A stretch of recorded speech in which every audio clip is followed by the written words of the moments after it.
Au fil des mots, votre émission consacrée exclusivement à la littérature reçoit aujourd'hui Fatou Keïta. Fatou Keïta est enseignante à l'université Félix Houphouët-Boigny de Cocody. Elle est l'auteur de plusieurs œuvres. L'œuvre pour laquelle nous la recevons aujourd'hui est Kajolian, la petite mécano que voici. Fatou Keïta, bonjour. Bonjour. Alors, Fatou Keïta, vous avez pour père un médecin et pour mère une sage-femme. De prime abord, vous avez opté pour un brevet de technicien supérieur en secrétariat de direction. Qu'est-ce qui vous amène à la littérature jusqu'au point de devenir écrivaine? Alors, je crois que j'étais pas partie pour être écrivain, mais que j'avais ça dans le sang quand même, parce que toute petite, j'ai toujours été très bonne en français. Et puis je dis toujours aux enfants que c'est un secret entre nous, j'étais très mauvaise en maths. Tout ce qui était chiffres, bon, j'ai toujours horreur des chiffres. Secrétariat de direction, vraiment, c'est le hasard des choses qui m'a amené là-bas. C'était pas du tout le métier que j'allais devoir faire. Je me suis orientée vers l'enseignement parce que les enseignants ont trouvé que j'étais bonne en lettres, justement, en anglais. L'écriture, je pense que, comme je le disais, c'est naissance, comme on dit à Abidjan. J'avais ça dans le sang depuis toute petite et je crois que c'est une suite logique. J'ai toujours aimé les lettres, les livres, je lisais beaucoup quand j'étais enfant. Et donc c'est une suite, je crois, qui est très logique en ce qui me concerne. Vous avez commis en 1988 Rebelle, qui sous nos cieux est devenu un very best-seller. Et puis votre prédilection va sur la littérature de jeunesse. Peut-on dire que Fatou Keïta reste et demeure dans l'âme une éternelle jeune, ou bien le souci d'éducation parce que mère et grand-mère finalement? Oui, je suis grand-mère, mais je suis une jeune grand-mère, je refuse de vieillir. Jeune homme dans l'âme. Oui, absolument, absolument. Je crois que j'ai gardé mon âme d'enfant, ce qui me permet d'avoir toujours des idées de nouvelles livres à écrire, de nouveaux livres à écrire. Oui, il faut d'abord aimer le milieu des enfants, je crois, et donc être un enfant soi-même dans l'âme. Moi, j'adore tout ce que les enfants aiment, les livres pour enfants, les films d'animation pour enfants. Je crois qu'il faut vraiment aimer ça. Et quelqu'un qui n'aime pas ça, qui ne connaît pas véritablement les enfants, n'arrivera pas à écrire de belles histoires. Donc quelqu'un qui écrit de belles histoires, c'est quelqu'un qui est un enfant dans l'âme, qui reste un enfant, et qui aime les enfants et qui les connaît, qui sait ce qui les fait rire, ce qui leur fait peur, parce que les enfants aiment aussi avoir peur quand ils lisent. Donc voilà, c'est une combinaison de tout ceci qui fait qu'on écrit bien pour les enfants ou pas. En voulant devenir mécanicienne, métier dévolu aux hommes, les regards et dires de l'entourage de Kajolian, la mécano, ne sont finalement pas faux. Mais ils sont faux parce que quand vous lisez le livre, vous voyez qu'à la fin, il y a une transformation de ce regard-là. Les petites filles d'en face qui se moquaient d'elle et qui la trouvaient sale, un peu inutile, un peu inférieure, à la fin du livre, elles se rendent compte qu'au contraire, elle a quelque chose même de supérieur dans la mesure où elle sait des choses que elle, tout en étant, bien qu'elle soit riche, bien qu'elle soit bien habillée, bien qu'elle ait une superbe maison, il y a beaucoup de choses qu'elles ne connaissent pas de la vie. Simplement, rien que la mécanique, savoir réparer une voiture, elles ne sont pas du tout dans ce monde-là et elles se rendent compte qu'il y a autre chose dans la vie que la richesse, etc. Donc dans ce livre-là, j'ai voulu, oui, changer le regard que l'on pose sur la petite fille, sur la femme, donc en général, confiner la fille dans des métiers dits ou des jeux dits pour filles et laisser ceux pour garçons pour les garçons. C'est ce regard-là que j'ai voulu changer, en amusant un peu les enfants aussi bien sûr, et puis en mettant en scène justement cette petite fille qui aime les voitures, qui aime tout ce que les garçons aiment, et pourquoi pas. Je veux dire, voilà, c'est ce que j'ai voulu montrer. Donc, changer le regard, et je pense que le regard est changé à la fin.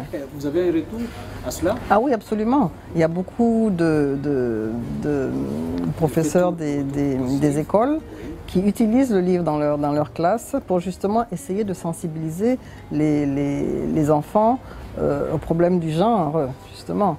Je pense qu'on a beaucoup à faire, en Côte d'Ivoire en particulier, par rapport à l'image de la femme. vous êtes dans le métier, regardez la télévision, regardez les publicités. Les publicités de lessive, etc.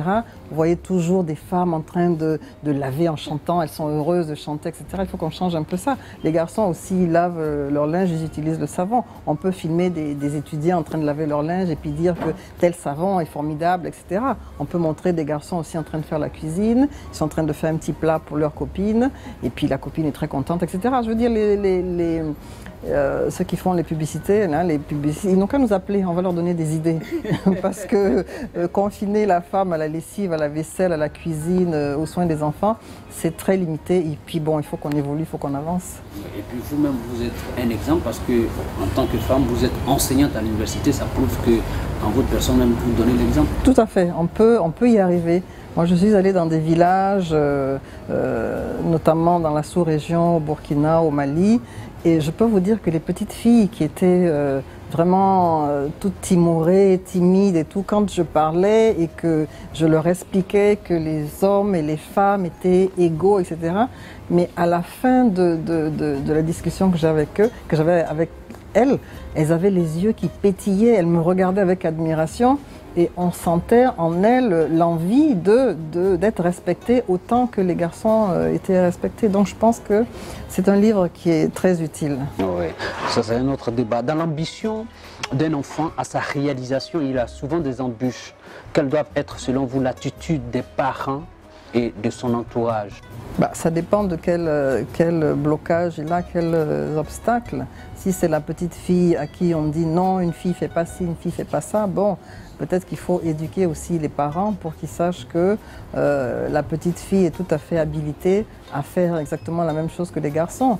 Et puis un garçon qui va aimer, je sais pas moi, la cuisine, je dis tous les grands chefs, la plupart des grands chefs cuisiniers, ce sont des hommes. Donc, c'est-à-dire montrer que les garçons et les filles sont à égalité. Il n'y en a pas un qui est plus intelligent que l'autre. Je pense que c'est ça la base. Dans vos albums, il revient toujours une thématique dominante, la différence. Et dans celui-ci, dans Kadiolian, la petite mécano, la différence est la différence de classe sociale. Qu'est-ce qui sous-entend donc cette thématique pour vous? Vivons-nous dans un monde de différence finalement? Oui, absolument. Je veux dire, on dit qu'on est tous égaux, etc. Mais la réalité des choses, c'est qu'on ne nous voit pas tous égaux et que tout le monde n'a pas les mêmes chances. Bon, là, dans ce livre-là, c'est vrai que je parle de deux mondes un peu différents. Il y a les très riches et puis il y a les gens qui sont de milieux très modestes. Et je veux justement décomplexer ceux qui sont de milieux modestes et leur montrer qu'ils sont aussi valables que ceux qui sont dans un milieu riche et aisé. Et montrer que des enfants, par exemple, qui ont grandi dans un milieu aisé, il faut que ces enfants-là sachent qu'ils ne sont pas plus intelligents que les autres qui viennent d'un milieu modeste. Et c'est vraiment ce que j'ai voulu prouver en faisant se rencontrer ces deux mondes-là. La petite fille du milieu modeste qui est dans un garage avec son père et qui vit dans une petite maison très sobre, va faire venir ces deux filles qui, avant, la regardaient de haut et trouvaient qu'elles étaient supérieures parce qu'elles étaient richement habillées et tout. Voir les réalités, s'essayer aussi à la mécanique, voir que ma foi, c'est intéressant. Et puis les petites filles riches aussi, une fois qu'elles ont vu que cette petite fille, ma foi, est très intéressante et tout, l'inviter chez elles et que cette fille aussi de milieu pauvre voit un peu comment vivent les riches et qu'il y ait ce partage-là, ce brassage. Je pense que c'est extrêmement important. Moi, je suis pour le brassage, que ce soit par rapport aux différentes races. Enfin, on dit qu'il n'y a pas de race, mais enfin bon, je crois qu'on s'entend. Les Blancs, les Indiens, les Noirs, etc. Ce brassage-là, je pense que c'est important. Entre riches et pauvres aussi, c'est important. Il n'y a pas de gens supérieurs. Il y a des gens qui ont eu la chance d'être dans des milieux... Chance, si c'est une chance, hein, parce que tout le monde ne fait pas fructifier cette chance-là. Mais il n'y a pas de gens qui sont plus intelligents, qui sont meilleurs, que nous sommes tous égaux. Voilà. C'est ça le fond de la thématique. Le fait d'avoir commis Kadiolian, la petite mécano, et le mettre dans la librairie qui n'est pas d'accès facile pour tout le monde. Est-ce que vous faites d'autres activités qui essaient de promouvoir ce que vous voulez faire entendre dans le livre? Ah oui, bon, de toute façon, c'est un peu le rôle de l'écrivain aussi, c'est de faire des tournées comme ça dans les écoles. Ça, je pense que tous les écrivains le font. Je suis souvent invitée dans des écoles, que ce soit ici, que ce soit ailleurs, un peu partout dans le monde. Et ça, c'est notre quotidien un petit peu. Donc faire connaître évidemment nos œuvres, parce que nous voulons que nos œuvres voyagent, mais aussi discuter sur les différents thèmes qui sont dans les livres. Ça fait vraiment partie des activités de l'écrivain. Et nous est arrivé de discuter avec un certain nombre d'étudiants que vous avez à l'université de Cocody qui disent que vous êtes très dur.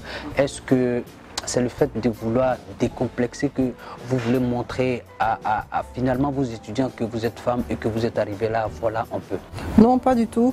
Moi, je crois que je suis quelqu'un de très exigeant. Et si vous allez voir mes éditeurs, ils vous diront la même chose.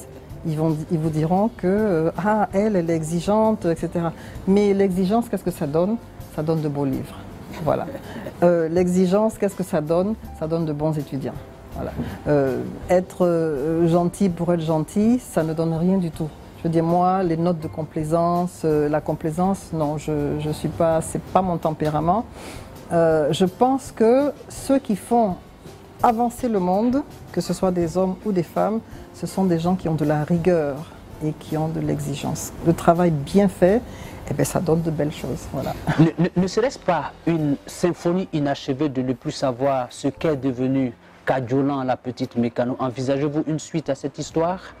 Non, pas particulièrement, mais ce qui est certain, c'est que je traiterai sûrement de ce même thème-là, de la fille égale de l'homme. D'ailleurs, j'ai déjà traité dans d'autres livres. Si vous regardez dans la liste de mes ouvrages, il y a Tiratou, la petite Guenon, qui, elle aussi, c'est une petite fille qui montre aux garçons qu'elle est aussi intelligente, aussi forte que les garçons. Donc la thématique reviendra sûrement.